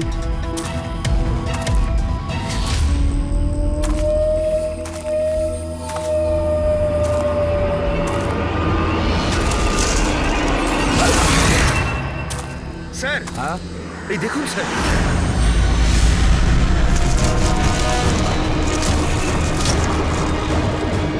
ছুরি দিয়ে আঘাত করেছে স্যারের পিঠে 5 বার। ওকে একটু উল্টে দাও। এ তো আয়েশা, ফেসটা তো পরিষ্কার দেখছি অভিজিৎ, না কোনো আঘাতের চিহ্ন, না কোনো কাটা দাগ। কিন্তু ওই ভিডিওতে যে দেখলাম। হ্যাঁ স্যার, ভিডিওতে এর মাথায় আঘাত লেগেছিল, রক্ত বেরোচ্ছিল। এখানে তো আঘাতের কোনো চিহ্নই নেই, একদম পরিষ্কার। তার মানে হলো ওই ভিডিওটা নকল। মানে আয়েশা অ্যাক্টিং আর মেকআপ দিয়ে দেখানোর চেষ্টা করেছিল যে ওকে কেউ মারতে চাইছে, খুন করতে চাইছে। কিন্তু এটা কেন করবে? স্যার, কেউ হয়তো মজা করবে, আর না হলে কোনো ভয়ঙ্কর পরিস্থিতি থেকে বাঁচার জন্য নাটক করছে। আর দুটো অবস্থাতেই এর মিথ্যেটা সত্যি হয়ে যায়।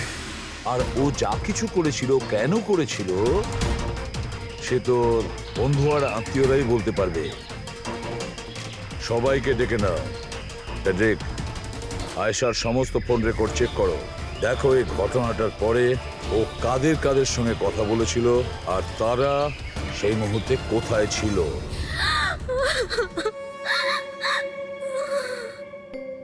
এরা আমাকে কেন ওকে দেখতে দিচ্ছে না? কি বাজে ভাবে মেরেছে আমার বোনকে। আর এরা বলছে যে ও নিজের মৃত্যুর নাটক করেছে, নিজের মার্ডারের নাটক। আর ওই নাটক সত্যি হয়ে গেছে। ভুল বলছে ওরা, মিথ্যে। আমাদের আয়েশা এরকম করতেই পারে না। আপনারা ভুল অভিযোগ করছেন।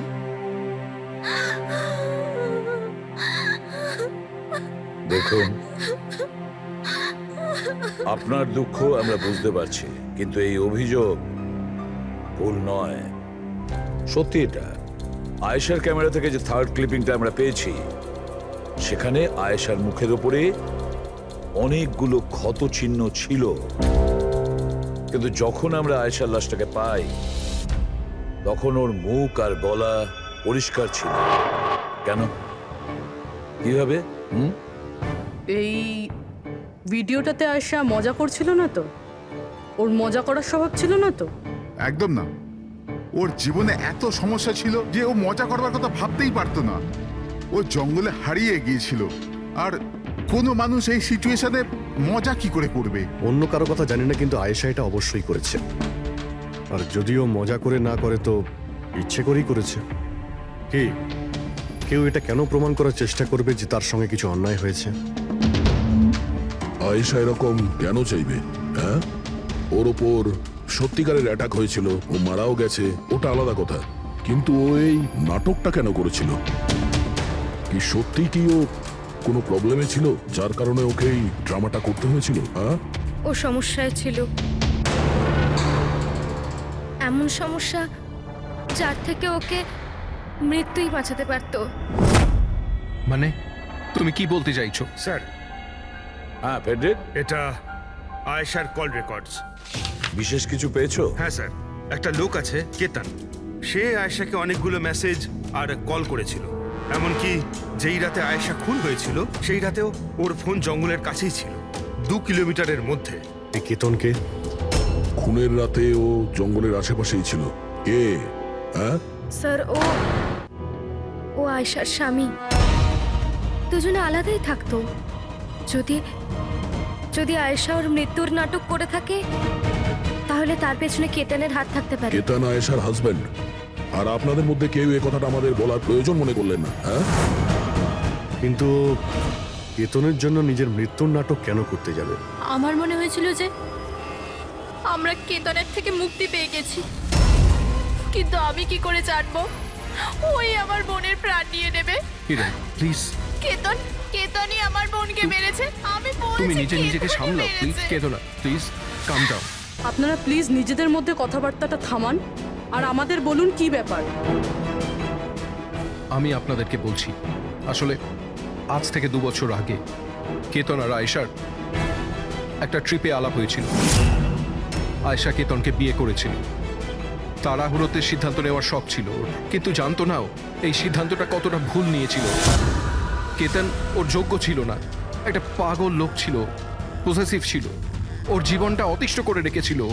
এই জন্য 6 মাস আগে ওকে ও ছেড়ে দেয়। এছাড়া আর কি করতো? আমরা সবাই দেখেছিলাম ওকে কিরকম টর্চার করা হতো। মানিক, আজকে সব অডিশনে ক্যামেরাতে আছে, স্ক্রিনে প্লে কর, স্যারকে দেখাতে হবে। আর আয়েশা এক্ষুনি এসে যাবে। ঠিক আছে। আয়েশা, আয়েশা, কি হয়েছে? Are you okay? আয়েশা তুই ঠিক আছিস? কি করে হলো এসব? কে করলো এসব? আরে তোমরাও না কত প্রশ্ন করো, কিচ্ছু হয়নি আমার। আসলে কি হয়েছে, ওই তাড়াতাড়িতে সিঁড়ি দিয়ে নামছিলাম আর পা পিছলে গেছে। চুপ কর আয়েশা, কত কভার আপ করবি? আমি তো এটা বুঝতে পারছি না, তুই ছেড়ে দিচ্ছিস না কেন ওই মানুষটাকে? আমি ছেড়ে দিলেও ও আমায় ছাড়বে না। আরে আইন বলে কিছু আছে নাকি? পুলিশের হাতে তুলে দিও ওকে। কেউ ওর কিচ্ছু করতে পারবে না। ওকে যদি পুলিশে ধরেও নিয়ে যায়, ও সেখান থেকেও চলে আসবে আর আমাকে খুঁজে বার করবে, তারপর আমায় ছাড়বে না। কখন থেকে ফোন করছি তোকে আমি? হ্যাঁ, ধরছিলিস না কেন? এখানে বসে টাইম পাস করছিস? হ্যাঁ না কেতন, তোর এত সাহস কি করে হলো? কেতন, আমি ডাক্তারের কাছে গেছিলাম, তাই ফোন সাইলেন্ট ছিল, অন করতে ভুলে গেছি। ওকে, ডক্টর, হ্যাঁ আজকাল খুব বেশি যাচ্ছিস না ওর কাছে? কেতন কি বলছো? এরকম কিচ্ছু নয়। আর তুমি বললে আমি ডাক্তারের কাছে আর কোনোদিন যাব না। আমাকে প্লিজ ছেড়ে দাও, আমাকে ক্ষমা করে দাও। তোকে তোর যোগ্যতা দেখাই, চ। কি করছে সব? ছাড়ো ওকে। এই, নিজের কাজে মন দে, বুঝেছিস? Enough enough. মানুষ না, এই কেতন তো জানোয়ার। তোমরা কেতনের ব্যাপারে আমাকে আগে বলনি কেন? আপনারা যা বললেন সেটা শুনে তো মনে হচ্ছে কেতনই আমাদের প্রাইম সাসপেক্ট। মনে হচ্ছে কেতনের কারণেই সেটা করেছে। আর কেতন আয়েশার অভিনয়টাকে বাস্তবে পরিণত করেছে। যদি যদি তোমরা কেতনের ব্যাপারে আমাকে একটু আগে জানাতে পারতে। গত 6 মাস ধরে আয়েশা আমাদের সাথেই ছিল, আর এর মধ্যে একবারও তো কেতনের সাথে দেখাও করেনি। আর শহর থেকে এত দূরে জঙ্গলে আসতে পারে সেটা তো আমরা ভাবিইনি। এই ধরনের পাগল আর সন্দেহবাতিক লোক যে কোনো কিছুই করতে পারে।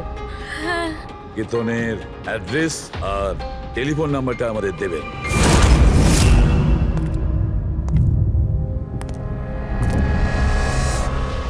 কেতন,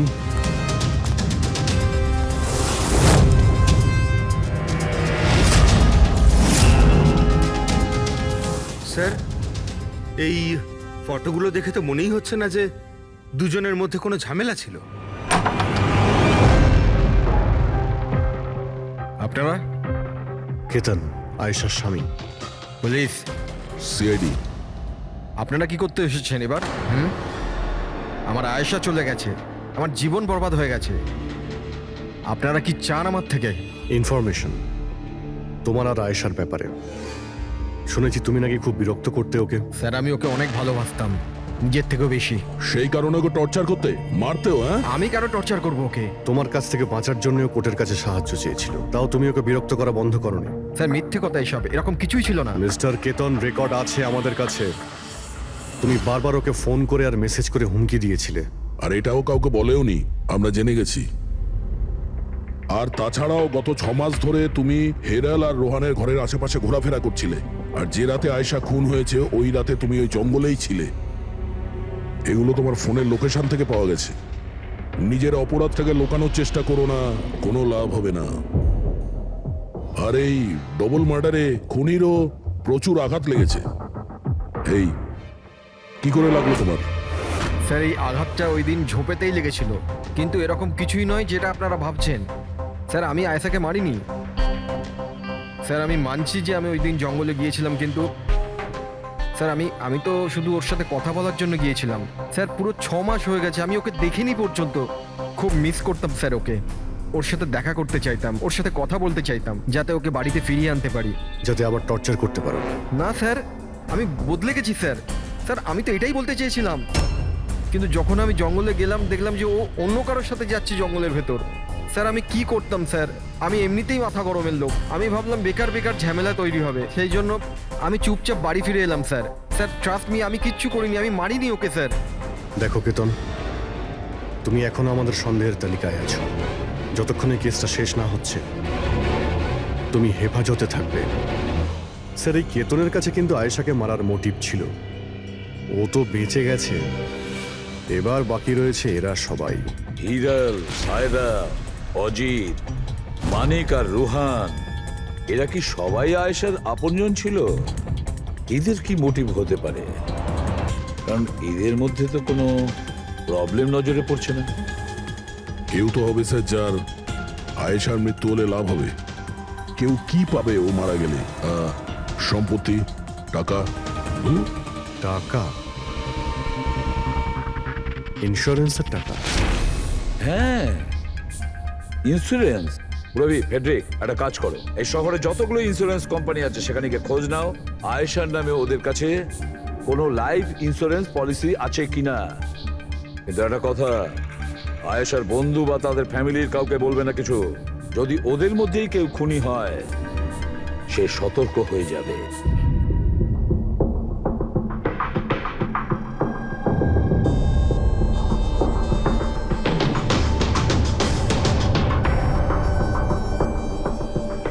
ওকে, থ্যাঙ্কস স্যার।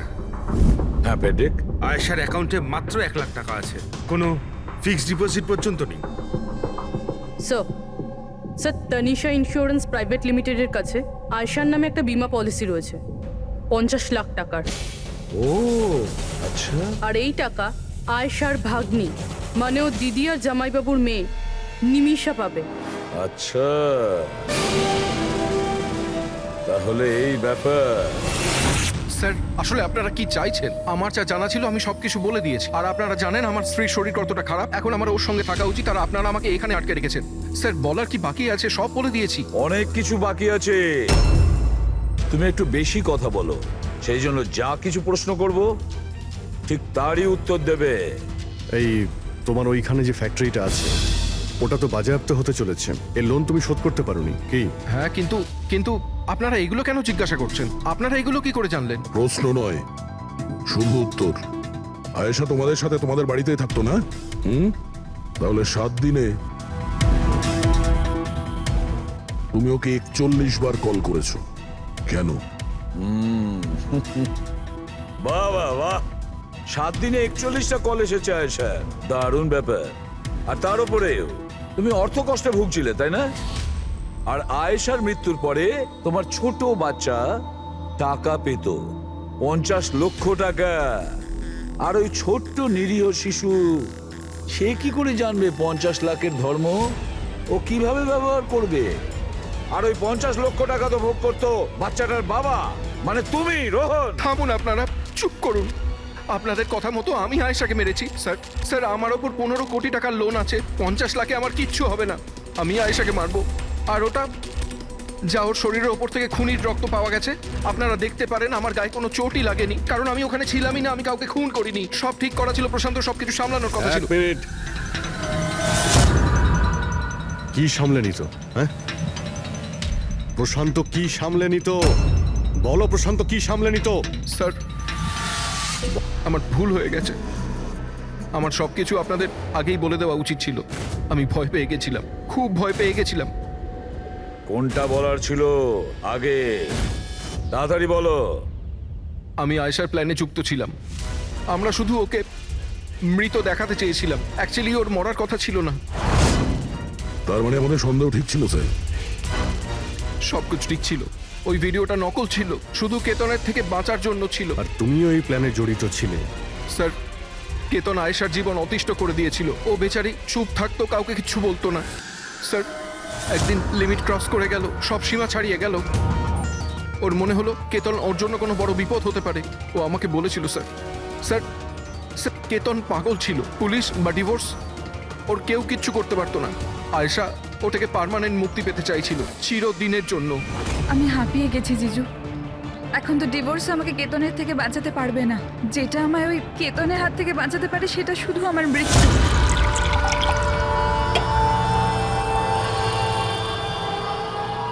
আয়েশা, এটাই যদি একমাত্র রাস্তা হয় তাহলে এটাই ঠিক। তোমার মৃত্যু তোমায় কেতনের হাত থেকে বাঁচাতে পারে। মরে যাও। হোয়াট? রিল্যাক্স, আমার কাছে একটা আইডিয়া আছে। আমাদেরকে এমন কিছু করতে হবে যাতে মনে হয় আয়েশা মরে গেছে। তোমার সাথে কোনো দুর্ঘটনা হলো বা কেউ তোমাকে মেরে দিল, আর বডিকে এতটা খারাপ করে দেওয়া হলো যে কেউ চিনতে না পারে আয়েশা। তারপর তুমি এখান থেকে অনেক দূর চলে যাবে, আর তোমার ওই ইন্স্যুরেন্সের টাকা যেটা মিমির নামে আছে আমি তোমাকে পৌঁছে দেবো। 50 লাখ টাকা দিয়ে একটা নতুন জায়গা, নতুন লাইফ, নতুন করে শুরু করবে। কিন্তু জিজু, আমি বেঁচে থাকাকালীন আমার লাশ কোথা থেকে আসবে? ওর জন্য টেনশন নিও না, আমি সব কিছু করে নেব। আমার এক বন্ধু আছে প্রশান্ত, ও আমার জন্য অনেক কাজ করে দিয়েছে। কিন্তু হ্যাঁ আয়েশা, এরপরে তুমি কখনো জীবনে আমার সাথে, মিমির সাথে, হিরালের সাথে কোনোদিন দেখা করতে পারবে না। হ্যাঁ, কিন্তু ওই পাগল লোকটার থেকে তুমি সারা জীবনের জন্য মুক্তি পেয়ে যাবে, তুমি মুক্ত হয়ে যাবে। সবকিছু ঠিক ছিল, সবকিছু প্ল্যান মাফিক চলছিল। আমি আয়েশা আর প্রশান্তর সঙ্গে ফোনে যোগাযোগ রেখে চলছিলাম। তারপর জানি না হঠাৎ করে ফোন কেটে গেল। আমি জানতাম ওখানে একটা মেয়ের মৃতদেহ পাওয়া যাবে, যার ব্যবস্থা আমি বাধ্য হয়ে করেছিলাম। শুধু আয়েশার জামা কাপড় ওই মেয়েটিকে পরানোর কথা ছিল। ওর মুখটা এত খারাপ ছিল যে কেউ চিনতেও পারতো না। কিন্তু স্যার সিরিয়াসলি আমি তো শকে ছিলাম। ওটা মেয়েটার নয়, প্রশান্তের বডি ছিল। স্যার প্রশান্ত তো আয়েশাকে সকাল হওয়ার আগেই জঙ্গল থেকে অনেক দূরে নিয়ে যাওয়ার কথা ছিল, কোনো সেফ জায়গায়। কিন্তু হঠাৎ করে কি হয়ে গেল স্যার? স্যার আমার যতটা জানা ছিল আপনাদের বলে দিয়েছি স্যার। স্যার প্রশান্তকে কে মেরেছে, আয়েশাকে কে মেরেছে আমি জানি না। স্যার তার মানে তৃতীয় কোনো ব্যক্তি ছিল যে প্ল্যানটার ব্যাপারে জানতো, যে আয়েশাকে চিনত, প্রশান্তকেও চিনত, আর ওই সময় ওই জঙ্গলেই ছিল। কোনো তৃতীয় ব্যক্তি? হ্যাঁ, কোনো তৃতীয় ব্যক্তি। তোমার প্ল্যানের হিসাবে টেন্টে প্রশান্ত এবং আয়েশা থাকার কথা ছিল, কিন্তু টেন্টের পাশে একটা পাথরের উপর প্রশান্ত রক্ত পাওয়া গেল, আর ওই টেন্টটা পেছন থেকে ফাটা ছিল। মানে আয়েশা টেন্টের সামনে থেকে যাওয়ার বদলে পেছন থেকে ছিঁড়ে বেরিয়েছে। মানে ও বিপদটা আগে থেকে বুঝতে পেরেছিল। হতে পারে ও প্রশান্তর সঙ্গে যা কিছু হয়েছিল সেটা দেখে ফেলেছিল। ইট ইজ ক্লিয়ার যে ওখানে কোনো তৃতীয় ব্যক্তি ছিল। ও প্রথমে প্রশান্তকে মেরেছে, তারপর আয়েশার পেছনে দৌড়েছে। কারেক্ট।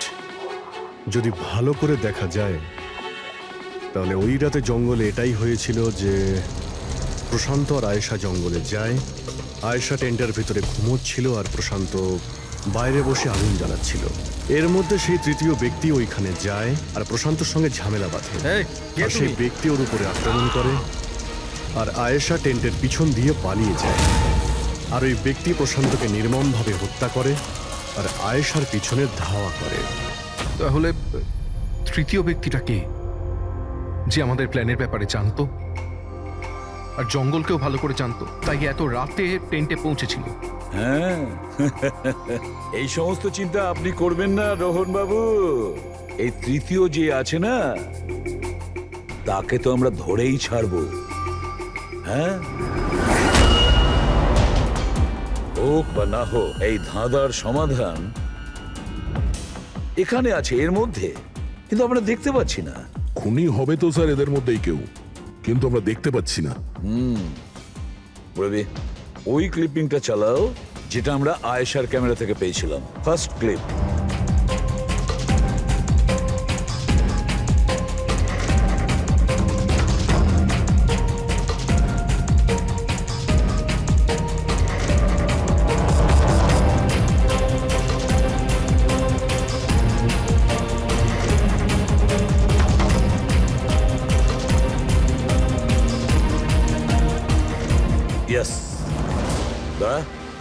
তুমি ঠিকই বলেছিলে, খুনি আমাদের সামনেই আছে, কিন্তু আমরা দেখতে পাচ্ছি না।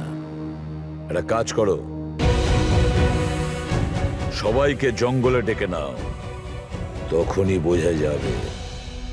স্যার, এখনো আপনারা আমার ওপর সন্দেহ করছেন, যেখানে আমি আপনাদের সবকিছু সত্যি কথা বলেই দিয়েছি। স্যার, আমি আমার বউকে কেন মারবো স্যার? আমি তোকে ভালোবাসি স্যার। আমার বোনের খুনিকে খোঁজার বদলে আপনারা আমাদেরই জিজ্ঞাসাবাদ করছেন। আর ওর গায়েব হওয়ার খবর তো আমি হিরাল ম্যামকে দিয়েছি। আর আমরা যদি কিছু করতাম তো আমরা কেন ফোন করতাম? হ্যাঁ, কিন্তু কেউ তো আয়েশাকে খুন করেছে, আর কে খুন করেছে সেটা আমরা জানি। আয়েশাকে খুন তোমাদের মধ্যেই কেউ করেছে, তোমাদের মধ্যেই কেউ। আমাদের মধ্যে কে হতে পারে স্যার? এখনই জানতে পারা যাবে। রোহন, তুমি একটা কথা বলো। আয়েশা রেকির জন্যে তোমার বাড়ি থেকে দুর্ঘটনার একদিন আগেই গিয়েছিল না? হ্যাঁ স্যার, একদিন আগেই গিয়েছিল।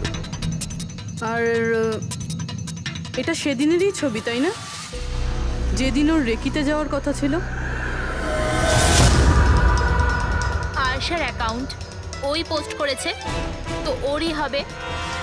আর আপনারা আমার বোনের খুনিকে খোঁজার বদলে এরকম ফালতু জিজ্ঞাসাবাদ করছেন, আমাদের উপরে ব্লেম করছেন।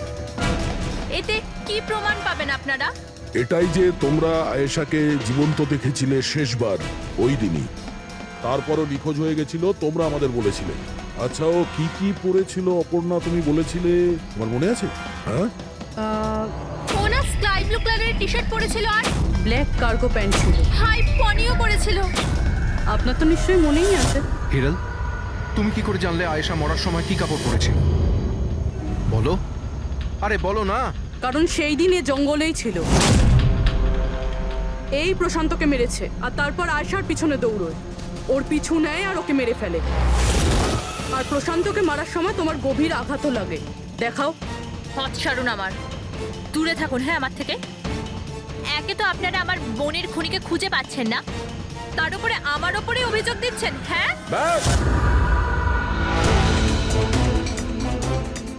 অনেক অভিনয় করেছো, এবার ঠিক করে বলো, কেন মেরেছো তুমি আয়েশাকে? হ্যাঁ, আমি মেরেছি আয়েশাকে। আমি মেরেছি আয়েশাকে।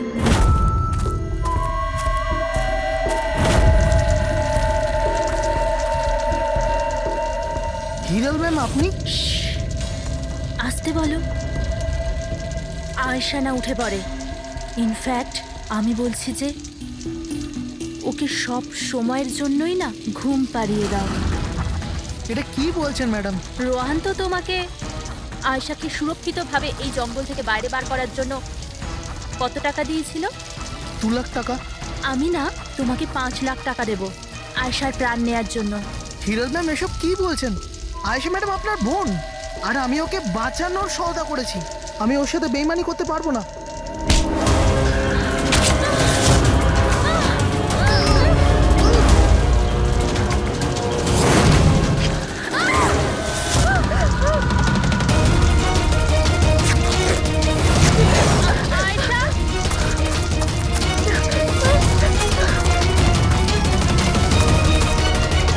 আয়শা,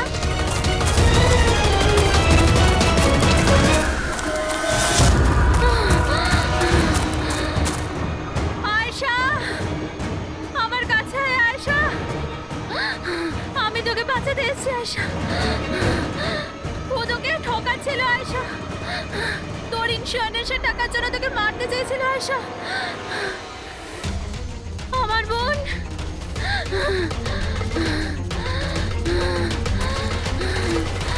আয়শা, সরি দিদি, আমি কিচ্ছু জানতাম না এই ব্যাপারে। সরি, আমার জন্য তোমার এত কষ্ট হলো। আমি জানতাম না যে জিজু এরকম কিছু করছে। আই এম সো সরি দিদি। আমার বোন। সরি দিদি। তুই সরি বলিস না। হ্যাঁ, এটা তো আমার বলা উচিত। কেন দিদি? I am sorry. কেন কেন মেরেছো তুমি তোমার বোন আয়েশাকে? আপনারা জানেন না আয়েশাকে। ও সবসময় না সবার প্রিয় হয়ে এসছে। ভালোবাসার আয়েশা। সবাই ওকে ভালোবাসতো, আমাকে নয়। মা, বাবা, আমার সব বন্ধু, ইনফ্যাক্ট রোহান, আমার মেয়ে নিম্মিও আমার থেকে বেশি ওকে ভালোবাসতো। ও রোহানকেও আমার থেকে ছিনিয়ে নিতে চেয়েছিল। আমি রোহান আর নিম্মিকে নিজের থেকে দূরে যেতে দেখতে পারতাম না। না, আপনি বলুন আমি কি করতাম? আমি ভাবলাম সবসময় ও আমাকে হিংসা করে না, জিতেওছে সবসময়। না থাকবে আয়শা, আর না থাকবে ওর জিত। এর জন্য মেরে ফেলেছি আমি ওকে। হিরল, তুমি এটা কি করে করতে পারো? আরে আয়শা তোমার ছোট বোন ছিল, আমাকে বড় দাদার মতো দেখতো। আমি ওর সাথে এগুলো কখনো স্বপ্নতেও ভাবতে পারি না। আমার লজ্জা লাগে তোমাকে আমার স্ত্রী বলতে। রোহান, তোমার ভুল নেই এতে। সব ভুল ওই আয়শার। ওই সব করছিল। ও না তোমাকে আমার থেকে ছিনিয়ে নিতে চেয়েছিল, কিন্তু এখন তো এটা হবেই না। এবার তো তোমাকে কেউ আমার থেকে কেড়ে নিতে পারবে না। খুব বড় ভুল করেছো তুমি। তোমার সন্দেহ, তোমার ইনসিকিউরিটি একটা নিরীহ মানুষের প্রাণ নিয়েছো, প্রশান্ত গ্রাইডের। আর তাছাড়াও তুমি তোমার আপন বোনকেও মেরেছো। আইন তোমাকে কঠোর থেকে কঠোরতম শাস্তি দেবে।